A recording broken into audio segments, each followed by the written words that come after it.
The main square in the Greek village of Vasilitsi has been named after human rights lawyer George Bizos, who passed away exactly a year ago today. The celebrated activist was born in Vasilitsi in 1927, but escaped with his father, who was helping a group of New Zealand soldiers escape the Nazis. South Africa's ambassador to Greece, that's Beryl Sisulu, presided over the ceremony in Vasilitsi. She joins us now together with George Bizos' grandson, Nicholas Bizos. They both join us via our video link on the channel this morning. And to both of you, thank you so much for your time this morning. Let's begin with you, Nicholas Bizos. It's so hard to think that it's already been a year since your grandfather's passing. What are some of the commemorations that you and your family will be doing today? Thanks very much for having us. And yeah, it's been a very quick year, and I think quite a full year from a South African perspective. In terms of commemorating him, it's thinking about what he stood for, what he taught us, what he gave us. I was very fortunate enough to attend the school, Saheti, that he built in Bedfordview in Johannesburg.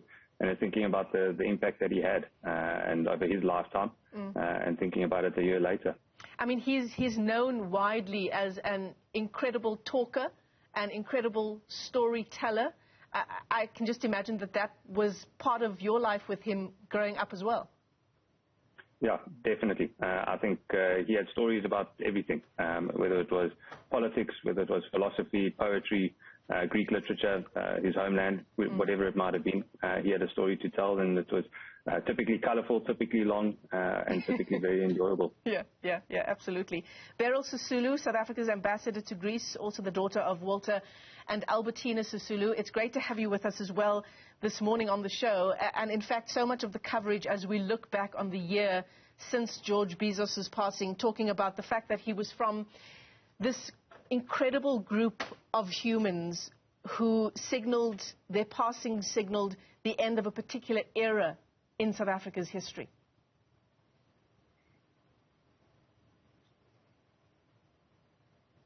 Beryl, are you there? Can you hear us? Yes, I'm here. I can hear you. Good morning. Morning. Yes. Go ahead. Your thoughts today as we look back on 1 year since George Bizos' passing.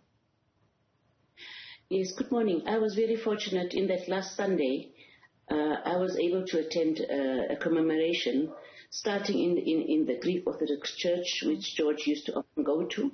The Greeks normally after 1 year they have this commemoration where they are remembering. So George was remembered on Sunday in the church. So we started off with the church service. But just as a precursor to this, I visited his house on Saturday evening, and we had some refreshments there with Alexi and Damon, two of his sons, who also attended the event. Also was Jane Lipman present. And after that, we were invited by friends of George Bizos. They invited us for dinner, and of course we had a huge Greek dinner. You know, with the Greeks, you eat late at night, you eat one course after the other. So it was rather difficult to get up the following morning. But anyway, we went to church, lovely church service, remembering George. After that, we went to the square where we unveiled the plaque. The square is now named the George Bizos Square. There was supposed to be the bust, but due to the fires in the area of Vasilitsi, where George Bizos comes from, there were a lot of fires in the recent weeks. So there was a delay in completing the bust. So the bust will be unveiled at a later stage, probably next year. The ceremony was attended by mayor, deputy governor, president of the area. It was not a very big ceremony due to COVID, but it was a very befitting ceremony where people spoke about how they knew George and what they thought of George. And even in his village, he was very well respected, as much as he is respected in South Africa. So one could, see the relation he had in Greece and the relationship that is built in South Africa, because to me he was Uncle George. He was somebody, we had him on speed dial, because if any of my parents or my siblings or anyone was arrested, the first person would say, has anyone called Uncle George? So he was that fond uncle, and as you say, shared many stories, made us laugh all the time. So one remembers him very fondly, and I think it was a life well lived.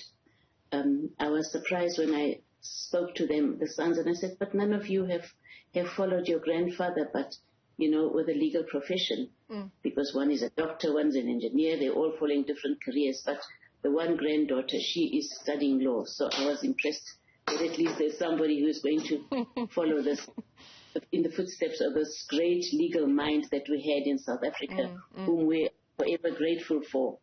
I think George, we will remember in difficult times in South Africa when life was very tough. People like the Georges, the Priscilla Janas, those are the people whom we fondly remember, who you always lended a hand to us, and we could always cry out to them, and we knew that they were our support. Yeah, he's been described in so many ways that show, not only the love for him in his home country of Greece, but certainly here in South Africa as well. One analyst writes that he was a brilliant advocate who helped South Africa on its odyssey to freedom. Nicholas, Beryl Sisulu talking about the fact that so few of his children and his grandchildren have followed in his footsteps insofar as pursuing a legal career is concerned. What do you say about that? I think they're difficult footsteps to follow. So perhaps we've given ourselves a chance to set out new paths elsewhere. I'm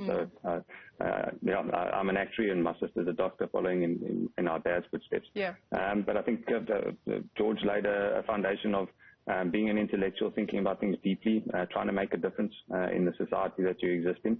I think he found law as a tool that he was able to do that. And I think he was able to make a huge difference, particularly in South Africa. And I think the Greeks, we come from a small village, a humble village, and I think they're very proud that someone from their streets was able to make a difficult journey during the Second World War and make a massive difference in a country far, far away. Yeah. And I think we're very grateful that he managed to do that. Yeah, you talk about him being such an incredible intellectual, but probably what sets him apart, was that he was able to use that sharp legal mind, but had so much humanity to how he employed those particular set of skills. Yeah, and I think that was a time where humanity was desperately needed. It was lacking in the state, and it was up to people like George and his contemporaries to make something of it, and to make something of themselves, and himself and Nelson Mandela, law students taking on the apartheid government. It must have been tremendously scary, but it took tremendous courage from them, and so that's something that we take inspiration from. So, Nicholas, I don't suppose you were there for the ceremony where the main square of Vasilitsi was named after your grandfather, but you've surely visited the village, haven't you? Yeah, unfortunately I wasn't there over the weekend, but we've spent many happy summers in the village in Greece. It definitely feels like a home away from home, and somewhere we love to get to during the summer. Does it, when you're there, does it, bring a different kind of view to the pictures that he's told you over the years, the stories, that he's told you over the years, to be there, where he was born, where he grew up? You sort of look at it through a different lens, through his eyes.